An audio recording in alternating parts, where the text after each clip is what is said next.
Penvision TV presents. আল্লাহ সুবহানাহু ওয়া তাআলা মুসলিমদের কত হাজার ফেরেশতা দিয়ে সাহায্য করেছিলেন একটা প্রশ্ন, এবং উহুদ যুদ্ধে আল্লাহ সুবহানাহু ওয়া তাআলা কি মুসলমানদের ফেরেশতা দিয়ে সাহায্য করেনি, বা সাহায্য যদি করে থাকে কতটা ফেরেশতা দিয়ে সাহায্য করেছিল? এই দুইটা প্রশ্ন একটু ভালো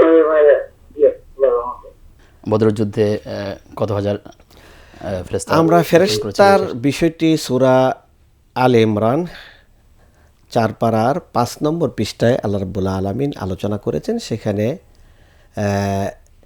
বিসালাসাতি আলাফিন মিনাল মালাইকাতি মুনজালিন 300 প্রেরিত ফেরেশতা দ্বারা 3000 প্রেরিত ফেরেশতা দ্বারা তোমাদেরকে সাহায্য করা হবে।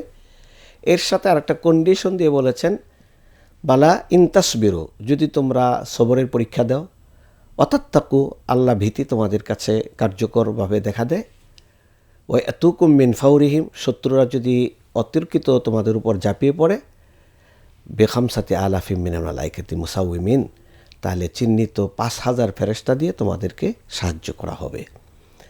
তাহলে বদরে অতর্কিত হামলা হয়নি বিদায় 3000 ফেরেশতারাই সেখানে আল্লাহর পক্ষ থেকে সাহায্যের জন্য প্রেরিত হয়েছে, সেটি বোঝা যায়। কারণ যেহেতু অতর্কিত হামলা হয়নি, হামলা স্বাভাবিকভাবে হয়েছে, আর সেভাবে আক্রমণ স্বাভাবিকভাবে দুই পক্ষ থেকে পরিচালনা করা হয়েছে। 3000 ফেরেশতা দ্বারাই সেখানে সাহায্য আল্লাহ রাব্বুল আলামিন করেছেন।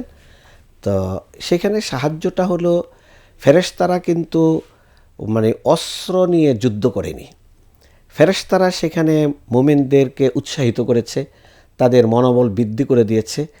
এই কারণ তারা যখন মুমিনরা দেখেছেন, মুসলমান মুজাহিদরা দেখেছেন যে আমরাও সংখ্যায় অনেক, তখন তাদের মনোবল চাঙ্গা হয়েছে, তখন তারা যুদ্ধে তাদের প্রেরণা সেখানে আর বেশি তৈরি হয়েছে।